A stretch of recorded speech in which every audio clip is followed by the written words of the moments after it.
നമസ്കാരം. കാതിലെത്തും പത്രങ്ങൾ media one podcast ആരംഭിക്കുന്നു.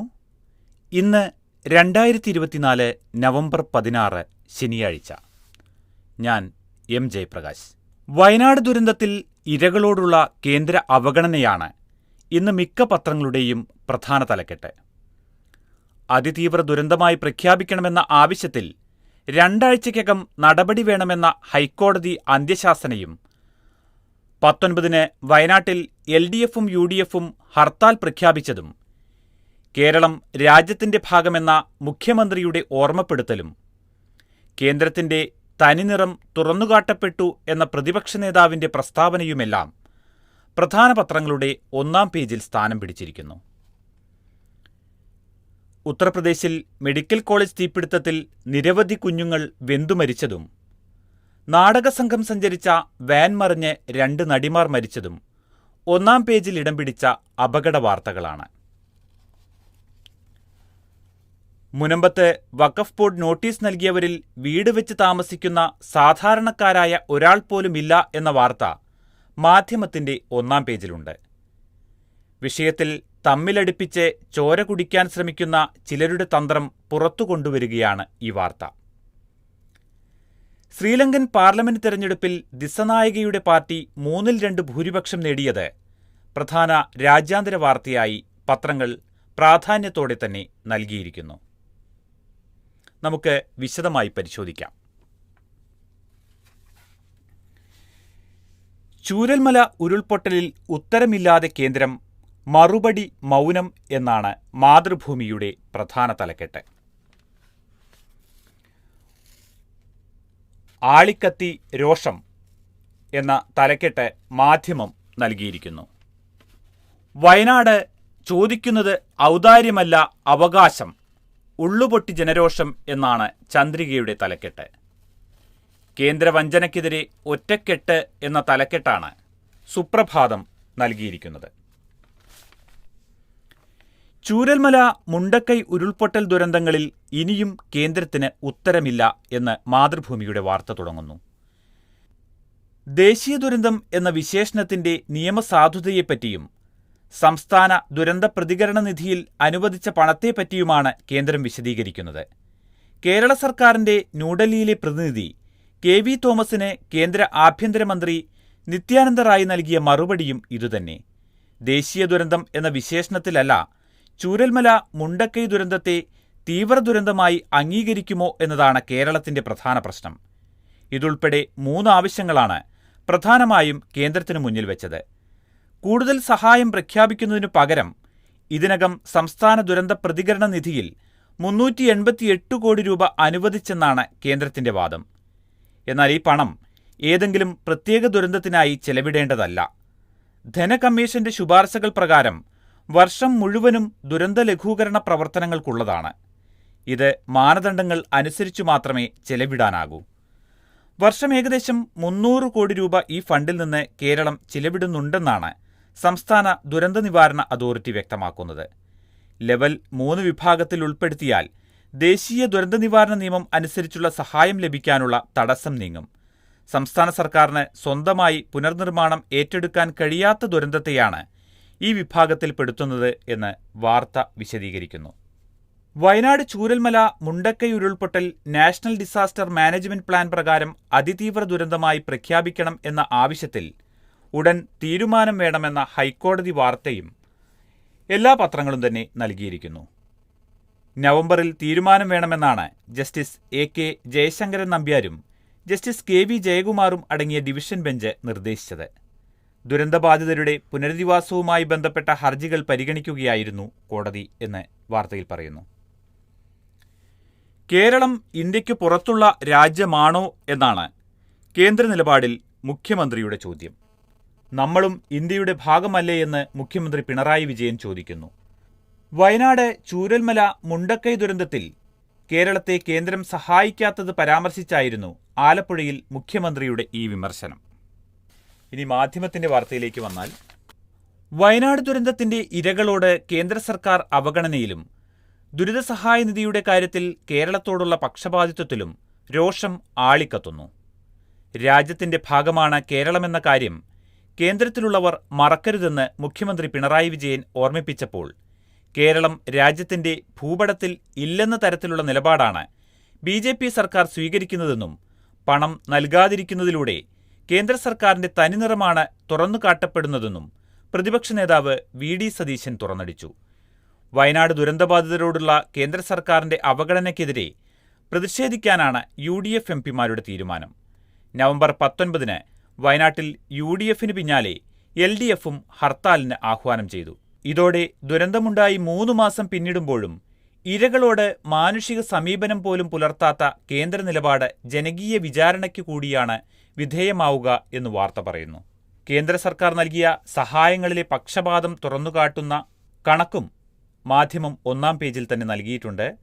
പ്രളയസഹായമായി 2024 കേന്ദ്രം അനുവദിച്ച തുക, അതായത് സംസ്ഥാനങ്ങൾക്ക് അനുവദിച്ച തുക, മഹാരാഷ്ട്രയ്ക്ക് അനുവദിച്ചത് 1492 കോടി രൂപയാണ്. ആന്ധ്രാപ്രദേശിന് അനുവദിച്ചത് 1036 കോടിയാണ്. അസമിന് 716, ബീഹാറിന് 655, ഗുജറാത്തിന് 600, ഹിമാചലിന് 189. എന്നാൽ കേരളത്തിന് വെറും 145 കോടി മാത്രമാണ് പ്രളയസഹായമായി കേന്ദ്രം 2024 അനുവദിച്ചിരിക്കുന്നത് എന്നുള്ള കണക്കും മാധ്യമം നൽകിയിട്ടുണ്ട്.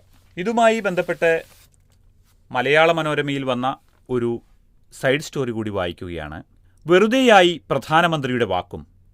മുണ്ടക്കൈ ഉരുൾപൊട്ടലിൽ നട്ടെല്ല് തകർന്ന അനിൽകുമാറിന് സഹായം വാഗ്ദാനം ചെയ്തത് പ്രധാനമന്ത്രി നേരിട്ട് എന്നാണ് ഈ വാർത്തയിൽ. വിശദാംശങ്ങളിലേക്ക് വന്നാൽ, വേണ്ട സഹായങ്ങളെല്ലാം ഉണ്ടാകുമെന്ന് കൈകളിൽ കൈചേർത്ത് പ്രധാനമന്ത്രി നരേന്ദ്രമോദി വാക്കു നൽകിയപ്പോൾ അനിൽകുമാർ ഏറെ പ്രതീക്ഷിച്ചു.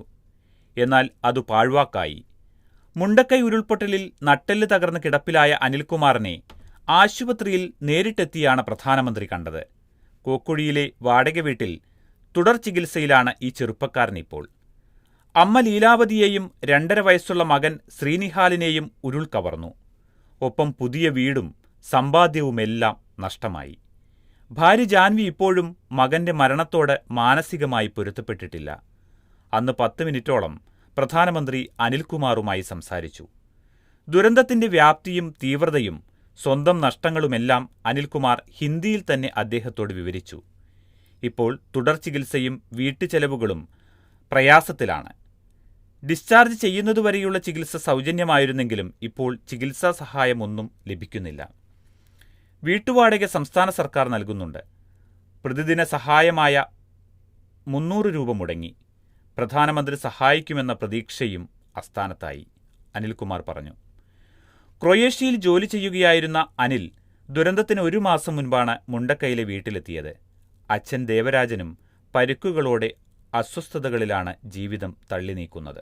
മുണ്ടക്കൈ ദുരിതബാധിതരുടെ തുടരുന്ന ദുരിതത്തിൻ്റെ ഒരു നേർചിത്രം നൽകുക കൂടിയാണ്.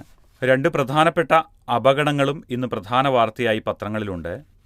യു.പിയിൽ മെഡിക്കൽ കോളേജിൽ തീപിടുത്തം, 10 കുഞ്ഞുങ്ങൾ മരിച്ചു എന്ന വാർത്ത മാതൃഭൂമി 1-ാം പേജിൽ നൽകിയിരിക്കുന്നു.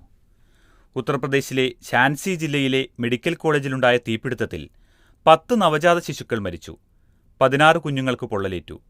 മഹാറാണി ലക്ഷ്മിഭായി മെഡിക്കൽ കോളേജിലെ നവജാത ശിശു പരിചരണ വിഭാഗത്തിൽ വെള്ളിയാഴ്ച രാത്രി 10:35ഓടെയാണ് തീപിടുത്തമുണ്ടായത്. 37 കുട്ടികളെ രക്ഷപ്പെടുത്തി. ഷോർട്ട് സർക്യൂട്ടാണ് തീപിടുത്തത്തിന്റെ കാരണമെന്ന് സംശയിക്കുന്നു. മരണസംഖ്യ ഉയരുമെന്നാണ് സൂചന എന്നാണ് ഈ വാർത്തയിൽ പറയുന്നത്. നാടകസംഘം സഞ്ചരിച്ച വാൻ മറിഞ്ഞ് 2 നടികൾ മരിച്ചത് ഏറെ വേദനയുണ്ടാക്കുന്ന ഒരു വാർത്തയാണ്. കേളകത്ത് നാടകസംഘം സഞ്ചരിച്ച വാൻ കൊക്കയിലേക്ക് മറിഞ്ഞ് 2 മരണം, 12 പേർക്ക് പരിക്ക്. കായംകുളം മുതുകുളം സ്വദേശി അഞ്ജലി, കരുനാഗപ്പള്ളി തേവലക്കര സ്വദേശിനി ജെസ്സി മോഹൻ എന്നിവരാണ് മരിച്ചത്. വെള്ളിയാഴ്ച പുലർച്ചെ 4 മണിയോടെയാണ് അപകടമുണ്ടായത്. കടന്നപ്പള്ളിയിലെ നാടകം കഴിഞ്ഞ് സുൽത്താൻ ബത്തേരിയിലേക്ക് പോവുകയായിരുന്നു കായംകുളം ദേവ കമ്മ്യൂണിക്കേഷൻസിന്റെ മിനി ബസ്. സാരമായി പരിക്കേറ്റ ആളുകളെ ആശുപത്രിയിൽ പ്രവേശിപ്പിച്ചു എന്നും വാർത്തയിൽ പറയുന്നു. വഖഫ് ഭൂമിയായി ബന്ധപ്പെട്ട വിഷയം ആളിക്കത്തിക്കാൻ ഒരു വിഭാഗം ശ്രമിച്ചുകൊണ്ടിരിക്കുകയാണ്. അതിനിടെയാണ് മുനമ്പത്ത് 12 പേർക്ക് ആണ് നോട്ടീസ് നൽകിയിരിക്കുന്നത് വഖഫ് ഭൂമിയുമായി ബന്ധപ്പെട്ട്. ഇതിൽ വീട് വെച്ച് താമസിക്കുന്ന സാധാരണക്കാരായ ഒരാൾ പോലും ഇല്ല എന്നാണ് മാധ്യമത്തിന്റെ വാർത്ത. മുനമ്പത്ത് വഖഫ് ബോർഡ് നോട്ടീസ് നൽകിയത് 12 പേർക്ക് മാത്രം. മുനമ്പത്തിനു പുറത്ത് വിലാസമുള്ള ഇവരിൽ പലരും റിസോർട്ട് ഉടമകളും കച്ചവടക്കാരുമാണ്. മുനമ്പത്തെ പാവപ്പെട്ട മത്സ്യത്തൊഴിലാളികളെ സ്വന്തം ഭൂമിയിൽ നിന്ന് ഇറക്കിവിടാനൊരുങ്ങുന്നു എന്ന് അവരെ മുന്നിൽ നിർത്തി ചിലർ നടത്തുന്ന പ്രചാരണത്തിന്റെ പൊള്ളത്തരം തുറന്നുകാട്ടുന്നതാണ് ഇതുമായി ബന്ധപ്പെട്ട രേഖകൾ. അവിടെ വീട് വെച്ച് താമസിക്കുന്ന സാധാരണക്കാരായ ഒരാൾക്കുപോലും നോട്ടീസ് നൽകിയിട്ടില്ലെന്നിരിക്കെയാണ് 600ഓളം താമസക്കാരെ ഉടൻ കുടിയിറക്കും എന്ന രീതിയിൽ വർഗീയതയും സാമുദായികതയും കലർത്തിയുള്ള പ്രചാരണം. 7 നോട്ടീസുകൾ 2022 മാർച്ച് 14-നും ഒരെണ്ണം 2022 മാർച്ച് 13-നും 2 എണ്ണം 2020 ഓഗസ്റ്റ് 12-നുമാണ് നൽകിയിരിക്കുന്നത് എന്ന് ഈ വാർത്ത വിശദീകരിക്കുന്നു. ഇതുമായി ബന്ധപ്പെട്ട ജന്മഭൂമിയിൽ വന്ന വാർത്ത കൂടി ഇതോടൊപ്പം വായിക്കുകയാണ്. മുനമ്പത്തിന് പിന്നാലെ ചെല്ലാനവും തങ്ങളുടേതെന്ന അവകാശവാദവുമായി വഖഫ്. ചെല്ലാനത്തുള്ളവരുടെ ജീവിതവും ഭീകരതയ്ക്ക് ഇരയാകുന്നു. ചെല്ലാനത്ത് മുസ്ലിം പള്ളിയില്ല, മുസ്ലിങ്ങൾ താമസിക്കുന്നില്ല. എന്നാൽ ഇടക്കൊച്ചിയിലെ നൂറുൽ ഇസ്ലാം ജുമാ മസ്ജിദ് ആൻഡ് മദ്രസ എന്ന പള്ളിയുടെ പ്രസിഡന്റിന്റെയും സെക്രട്ടറിയുടെയും പേരിലുള്ളതാണ് ചെല്ലാനത്തെ ഭൂമിയെന്ന് കാണിച്ചാണ് വഖഫിന്റെ വെബ്സൈറ്റിൽ പ്രസിദ്ധീകരിച്ചിരിക്കുന്നത് എന്നാണ് ഈ വാർത്ത തുടരുന്നത്. ആരെന്തിനാണ് ശ്രമിക്കുന്നത് എന്നുള്ളത് വ്യക്തം. ആത്മകഥാ വിവാദത്തിൽ EP തൽക്കാലം രക്ഷപ്പെട്ടിരിക്കുന്നു. ആ വാർത്ത എല്ലാ പത്രങ്ങളും തന്നെ പ്രാധാന്യത്തോടെ നൽകിയിട്ടുണ്ട്. ആത്മകഥാ വിവാദത്തിൽ EP ജയരാജനെതിരെ CPM തൽക്കാലം നടപടിയെടുക്കില്ല. പുറത്തുവന്ന പുസ്തകം തള്ളിപ്പറയാൻ EP തയ്യാറായതും പാലക്കാട് ഉപതെരഞ്ഞെടുപ്പും പരിഗണിച്ചാണിത്. ഇക്കാര്യത്തിൽ പാർട്ടി തലത്തിൽ വിശദ പരിശോധന പിന്നീടുണ്ടാകും. വെള്ളിയാഴ്ച ചേർന്ന സെക്രട്ടേറിയറ്റ് യോഗത്തിൽ പങ്കെടുത്ത EP ആത്മകഥാ വിവാദം സംബന്ധിച്ച് വിശദീകരിച്ചു. പുറത്തുവന്ന പരിപ്പുവടയും കട്ടൻ ചായയും എന്ന പുസ്തകത്തിലെ വിവാദ പരാമർശങ്ങൾ തന്റേതല്ലെന്ന വാദം നേതൃത്വത്തിനു മുന്നിലും EP ആവർത്തിച്ചു. പുസ്തകത്തിന്റെ പൂർണ്ണരൂപം പ്രസിദ്ധീകരണത്തിനു മുൻപ് പുറത്തുവന്നതിനു പിന്നിൽ തന്നെ തകർക്കാനുള്ള ഗൂഢാലോചനയാണെന്നും EP വിശദീകരിച്ചു. EP-ക്ക് പിന്തുണയുമായി മുഖ്യമന്ത്രി നടത്തിയ പ്രസ്താവനയും മാധ്യമം 1-ാം പേജിൽ തന്നെ നൽകിയിട്ടുണ്ട്. മാരാരിക്കുളത്താണ് മുഖ്യമന്ത്രി ഇക്കാര്യം പറഞ്ഞത്. ആത്മകഥാ വിവാദത്തിൽ EP ജയരാജനെ അനുകൂലിച്ച് മുഖ്യമന്ത്രി പിണറായി വിജയൻ. പുസ്തകം എഴുതിയയാൾ ഇല്ലാതെയാണോ പ്രകാശനം നടത്തുകയെന്ന് മുഖ്യമന്ത്രി ചോദിച്ചു. എന്തെല്ലാം കഥകളാണ് ഇതുമായി ബന്ധപ്പെട്ട് ഉണ്ടാക്കിയതെന്നും മുഖ്യമന്ത്രി പറഞ്ഞു. ദക്ഷിണാഫ്രിക്കയ്ക്കെതിരായ സഞ്ജു സാംസന്റെ മിന്നും പ്രകടനവും പത്രങ്ങൾ പ്രാധാന്യത്തോടെ തന്നെ നൽകിയിട്ടുണ്ട്. ദക്ഷിണാഫ്രിക്കയ്ക്കെതിരായ ക്രിക്കറ്റ് പരമ്പരയിൽ മലയാളി താരം സഞ്ജു വി സാംസണിന്റെ ബാറ്റിംഗ് വെടിക്കെട്ട്. ജോഹന്നാസ്ബർഗിലെ വാണ്ടറേഴ്സ് സ്റ്റേഡിയത്തിൽ നടന്ന 4-ാം ട്വന്റി-ട്വന്റിയിൽ 56 പന്തിൽ 109 റൺസുമായി സഞ്ജു പുറത്താകാതെ നിന്നു. ഒപ്പം തിലക് വർമ്മയും സെഞ്ചുറി അടിച്ചതോടെ ഇന്ത്യ 283 റൺസിലെത്തി. മത്സരം 135 റൺസിന് ജയിച്ച ഇന്ത്യ പരമ്പരയും സ്വന്തമാക്കി എന്നാണ് ഈ വാർത്തയിൽ പറയുന്നത്. മണ്ഡലകാലം തുടങ്ങി, ശബരിമല നട തുറന്നു, പുതിയ മേൽശാന്തിമാർ ചുമതലയേറ്റു. ഈ വാർത്ത ഒന്നിലേറെ പത്രങ്ങളുടെ 1-ാം പേജിലുണ്ട്. എല്ലാ പത്രങ്ങളും വാർത്ത നൽകിയിട്ടുമുണ്ട്. മല കയറിയെത്തിയ 10,000-ങ്ങൾക്ക് ദർശന പുണ്യവുമായി നട തുറന്നു. ഇനി ശരണമന്ത്രങ്ങളുടെ മണ്ഡലകാലം. മണ്ഡല മകരവിളക്ക് തീർത്ഥാടനത്തിന് തുടക്കം കുറിച്ച് തന്ത്രിമാരായ കണ്ഠരര് രാജീവര്, കണ്ഠരര് ബ്രഹ്മദത്തൻ എന്നിവരുടെ സാന്നിധ്യത്തിൽ സ്ഥാനമൊഴിയുന്ന മേൽശാന്തി PN മഹേഷ് വൈകിട്ട് 4-ന് നട തുറന്നു. പുതിയ മേൽശാന്തിമാരായ S അരുൺകുമാർ നമ്പൂതിരി, വാസുദേവൻ നമ്പൂതിരി എന്നിവരും സംഘത്തിലെ അംഗങ്ങളുമാണ് ആദ്യം പടികയറി ദർശനം നടത്തിയത്. വൈകിട്ട് 6:30-ന് പുതിയ മേൽശാന്തിമാരുടെ സ്ഥാനാരോഹണവും നടന്നു. ഭൂതത്താൻ കെട്ടിൽ KSEB വരുത്തിവെച്ച വൻ നഷ്ടത്തെക്കുറിച്ചാണ് മലയാള മനോരമയുടെ ഇന്നത്തെ ലീഡ്. ഫ്യൂസായി 500 കോടി, പദ്ധതി വൈകിയത് 8 വർഷം, കരാറുകാരനെ ഒഴിവാക്കിയില്ല എന്നാണ് വാർത്തയിൽ പറയുന്നത്. ഭൂതത്താൻ കെട്ട് ചെറുകിട ജലവൈദ്യുത പദ്ധതിയിൽ KSEBയുടെ വീഴ്ച മൂലം സംഭവിച്ചത് 500 കോടിയുടെ നഷ്ടം. കരാർ ലംഘനം നടത്തിയ കമ്പനിയെ ഒഴിവാക്കാതെയും മുൻകൂർ തുക നൽകിയും വൈദ്യുതി ഉൽപ്പാദനത്തിലുണ്ടായ നഷ്ടത്തിലൂടെയുമാണ് വൻ സാമ്പത്തിക നഷ്ടം ഉണ്ടായത്. ഉദ്യോഗസ്ഥരുടെ ഭാഗത്തുനിന്നുണ്ടായ ക്രമവിരുദ്ധമായ ഇടപെടലിനെക്കുറിച്ച് അന്വേഷിക്കാനാണ് KSEBയുടെ തീരുമാനം. 24 മെഗാവാട്ട് ശേഷിയുള്ള പദ്ധതിയുടെ ഇലക്ട്രോ മെക്കാനിക്കൽ ജോലികൾ 18 മാസം കൊണ്ട് പൂർത്തിയാക്കണമെന്ന വ്യവസ്ഥയോടെയാണ് 2015 മാർച്ചിൽ തമിഴ്നാട്ടിലെ ശ്രീ ശരവണ എഞ്ചിനീയറിംഗ് ഭവാനി എന്ന കമ്പനിക്ക് കരാർ നൽകിയത്. പദ്ധതിയുടെ സിവിൽ ജോലികളും ഈ കമ്പനിയാണ് ചെയ്തത്. ചൈനയിലെ ഹുനാൻ ചൗയാങ് ജനറേറ്റിംഗ് എക്യുപ്മെന്റ്സ് കമ്പനിയിൽ നിന്ന് 2 ലോഡ് സാമഗ്രികൾ എത്തിച്ചെങ്കിലും റോട്ടർ, സ്റ്റേറ്റർ, റണ്ണർ തുടങ്ങിയ പ്രധാന ഉപകരണങ്ങൾ ഉൾപ്പെടുന്ന 3ാമത്തെ ലോഡ് ഇവർ എത്തിച്ചില്ല എന്നീ വാർത്തയിൽ പറയുന്നുണ്ട്. പിന്നെ കൂടുതൽ വിശദാംശങ്ങളിലേക്കാണ് വാർത്ത പോകുന്നത്. ഈ വിഷയത്തിൽ KSEB ചെയർമാൻ ബിജു പ്രഭാകരന്റെ വിശദീകരണവും ബോക്സായി നൽകിയിട്ടുണ്ട്. കരാറുകാർക്ക് നോട്ടീസ് നൽകിയിട്ടുണ്ട്. ചൈനീസ് കമ്പനി കൈയൊഴിഞ്ഞ സ്ഥിതിക്ക് KSEBക്ക് പകരം എന്തെങ്കിലും ചെയ്യണമെങ്കിൽ നിലവിലെ കരാറുകാരെ മാറ്റണം. അതിന്റെ ആദ്യപടിയായാണ് നോട്ടീസ് നൽകിയത് എന്നാണ് വാർത്തയിൽ പറയുന്നത്. ശ്രീലങ്കയിൽ ദിസനായകയുടെ പാർട്ടിക്ക് വൻ വിജയം. 255 അംഗ പാർലമെന്റിൽ 150 സീറ്റ് NPPക്ക് എന്ന വാർത്ത പത്രങ്ങൾ പ്രാധാന്യത്തോടെ തന്നെ നൽകിയിട്ടുണ്ട്. മാത്രമല്ല, ഇതാണ് ദേശാഭിമാനി പത്രത്തിന്റെ പ്രധാന ലീഡും. കൊളംബോ. ശ്രീലങ്കയിൽ പാർലമെന്റ് തെരഞ്ഞെടുപ്പിൽ പ്രസിഡന്റ് അനുരാഗ് കുമാര ദിസനായകയുടെ നാഷണൽ പീപ്പിൾസ് പവർ 3/2 ഭൂരിപക്ഷം നേടി. 225 അംഗ പാർലമെന്റിൽ NPPക്ക് 159 സീറ്റുണ്ട്. 1978 ആനുപാതിക പ്രാതിനിധ്യ സമ്പ്രദായം ഏർപ്പെടുത്തിയ ശേഷം ഇതാദ്യമായാണ് ഏതെങ്കിലും പാർട്ടിക്ക് 3/2 ഭൂരിപക്ഷം ലഭിക്കുന്നത്. പോൾ ചെയ്തതിൽ 68 ലക്ഷം, അതായത് 61% വോട്ട് NPPക്ക് ലഭിച്ചു. തമിഴ് ന്യൂനപക്ഷ കേന്ദ്രമായ ജാഫ്നയിലും പാർട്ടി മുന്നിട്ടു നിന്നു. പ്രധാനമന്ത്രി ഹരിണി അമരസൂര്യ ഉൾപ്പെടെ ഭരണകക്ഷിയിലെ പ്രമുഖരെല്ലാം മികച്ച വിജയം നേടിയെന്നും വാർത്തയിൽ പറയുന്നു. ഗ്രാൻഡ് ഇൻ എയ്ഡ് സർക്കുലറുമായി ബന്ധപ്പെട്ട ഫോളോ അപ്പ് വാർത്ത മാതൃഭൂമിയിലുണ്ട്. 200 സ്ഥാപനങ്ങൾ പ്രതിസന്ധിയിലാണ്. ശമ്പളം മുടങ്ങുമോ എന്ന ആശങ്കയേറി എന്നാണ് വാർത്തയിൽ പറയുന്നത്. തിരുവനന്തപുരം. ജീവനക്കാർക്ക് ശമ്പളം നൽകാൻ ഗ്രാൻഡ് ഇൻ എയ്ഡ് സ്ഥാപനങ്ങൾ സ്വന്തമായി പണം കണ്ടെത്തണമെന്ന ധനവകുപ്പിന്റെ ഉത്തരവ് പുറത്തിറങ്ങിയതോടെ സംസ്ഥാനത്തെ 200ഓളം സ്ഥാപനങ്ങളിലെ ജീവനക്കാർ ആശങ്കയിൽ. സ്വന്തമായി വരുമാനം കണ്ടെത്താൻ കഴിയാത്ത സ്ഥാപനങ്ങളാണ് ഇവയിൽ പലതും. സർക്കാർ നൽകുന്ന പ്ലാൻ ഫണ്ട് വകമാറ്റിയും നോൺ പ്ലാൻ ഫണ്ട് എടുത്തുമാണ് പല സ്ഥാപനങ്ങളും ജീവനക്കാർക്ക് ശമ്പളം നൽകുന്നത്. സർക്കാരിന് കീഴിൽ 200ഓളം ഗ്രാൻഡ് ഇൻ എയ്ഡ് സ്ഥാപനങ്ങളുണ്ടെങ്കിലും 26 സ്ഥാപനങ്ങളിൽ മാത്രമാണ് ശമ്പള പരിഷ്കരണ കമ്മീഷൻ ശമ്പളവും പെൻഷനും പരിഷ്കരിച്ചിട്ടുള്ളത്. ബാക്കി സ്ഥാപനങ്ങളെല്ലാം സ്വന്തം നിലയ്ക്ക് നിയമനം നടത്തുകയും ശമ്പളം നിശ്ചയിക്കുകയുമാണ് ചെയ്യുന്നത്. ചിലവ ഫയൽ ബന്ധപ്പെട്ട വകുപ്പുകളിലേക്കും ധനവകുപ്പിലേക്കും അയച്ച് അനുമതി വാങ്ങുന്നുണ്ട്. അതു ചെയ്യാത്ത സ്ഥാപനങ്ങളും ഒട്ടേറെയാണ്.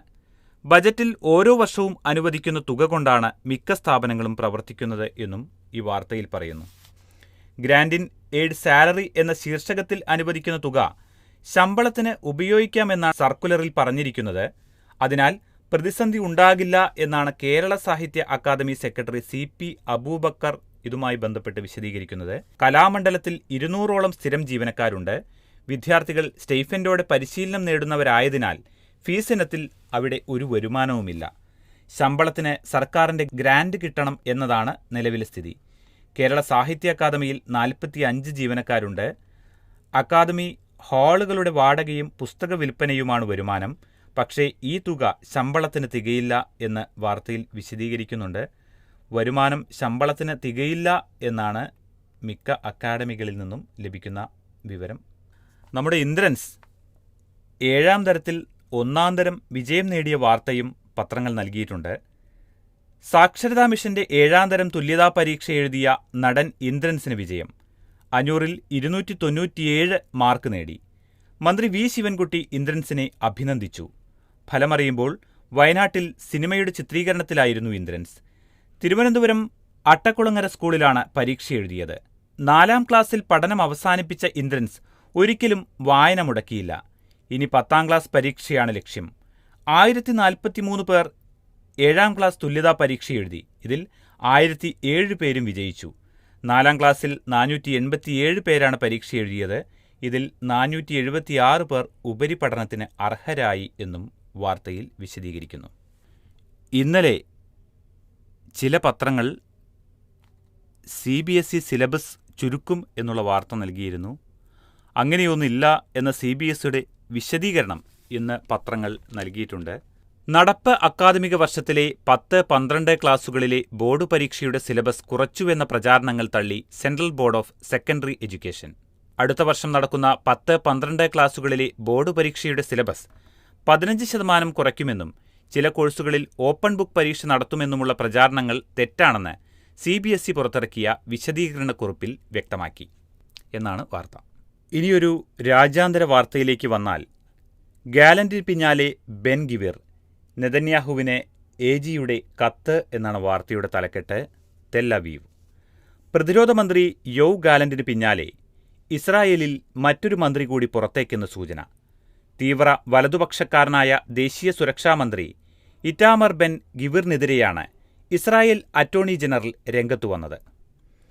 മന്ത്രിയുടെ ഭരണകാലത്തെ നടപടികൾ പുനഃപരിശോധിക്കണമെന്നാവശ്യപ്പെട്ട് അറ്റോർണി ജനറൽ ഗാലി ബഹാരഹ് പ്രധാനമന്ത്രി ബെഞ്ചമിൻ നെതന്യാഹുവിന് കത്തയച്ചു.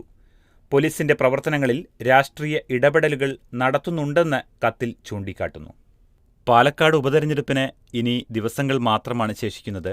ഇതുമായി ബന്ധപ്പെട്ട ഒരു വാർത്തയിലേക്ക് വന്നാൽ, വ്യാജ വോട്ടും ഇരട്ട വോട്ടും മുന്നണിപ്പോരിൽ പാലക്കാട് എന്നാണ് മാധ്യമത്തിലെ വാർത്ത. ഉപതെരഞ്ഞെടുപ്പ് പ്രചാരണം അവസാന ഘട്ടത്തിലേക്ക് കടക്കവേ വ്യാജ വോട്ടും ഇരട്ട വോട്ടും പാലക്കാട്ടെ പ്രധാന ചർച്ചാവിഷയമാകുന്നു എന്നാണ് വാർത്തയിൽ പറയുന്നത്.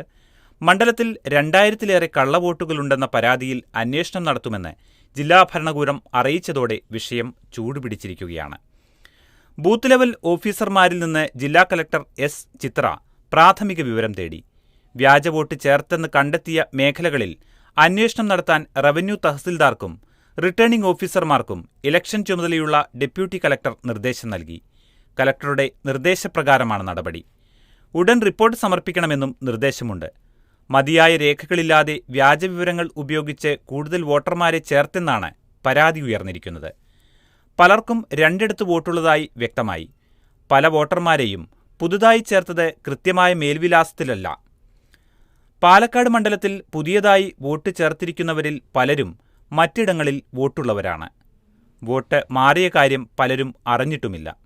മാത്രമല്ല, കേരളത്തിന് പുറത്ത് സ്ഥിരതാമസമാക്കിയവരുടെ വോട്ടുകൾ പോലും പാലക്കാട് ചേർത്തിട്ടുണ്ടെന്ന വെളിപ്പെടുത്തലും പുറത്തുവരുന്നു. സംഭവം അന്വേഷിക്കാനുള്ള തെരഞ്ഞെടുപ്പ് കമ്മീഷന്റെ തീരുമാനം CPM സ്വാഗതം ചെയ്തു. എന്നാൽ അന്വേഷണം പ്രഹസനമാകാൻ പാടില്ലെന്നും പാർട്ടി പറയുന്നു. നടപടിയില്ലെങ്കിൽ പ്രചാരണ സമാപന ദിവസം ശക്തമായ സമരത്തിലേക്ക് പോകാനാണ് തീരുമാനം. പാലക്കാട് UDF 5500-ലധികം വോട്ട് ചേർത്തിട്ടുണ്ടെന്നും പുറത്തുനിന്ന് ഒരു വോട്ട് പോലും ചേർത്തിട്ടില്ലെന്നുമാണ് പ്രതിപക്ഷ നേതാവ് VD സതീശൻ പറഞ്ഞത്. തെറ്റായ വോട്ട് ചേർത്തിട്ടുണ്ടെങ്കിൽ ഉദ്യോഗസ്ഥരും BLOമാരുമാണ് കുറ്റവാളികൾ. അവർക്കെതിരെ കേസെടുത്ത് അന്വേഷിക്കണമെന്നും ആവശ്യപ്പെട്ടു.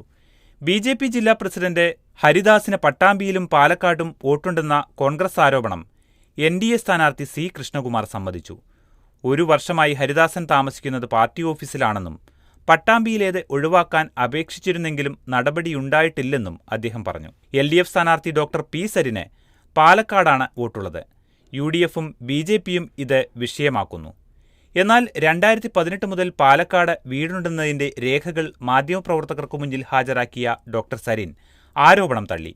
BJP സംസ്ഥാന വൈസ് പ്രസിഡന്റ് C. രഘുനാഥിന്റേതുൾപ്പെടെ ഇരട്ട വോട്ടാണെന്ന ആരോപണവും ഉയരുന്നുണ്ട് എന്നാണ് ഈ വാർത്തയിൽ പറയുന്നത്.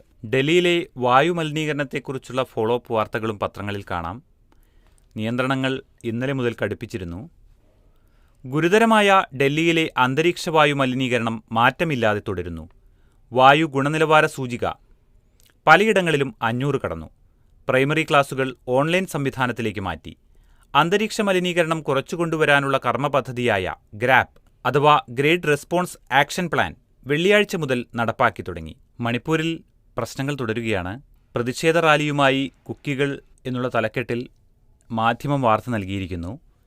CRPFുമായുള്ള ഏറ്റുമുട്ടലിൽ 14 കുക്കികളായിരുന്നു നേരത്തെ കൊല്ലപ്പെട്ടിരുന്നത്. ഇന്നത്തെ കാതിലെത്തും പത്രങ്ങൾ ഇവിടെ സമാപിക്കുന്നു. നന്ദി, നമസ്കാരം.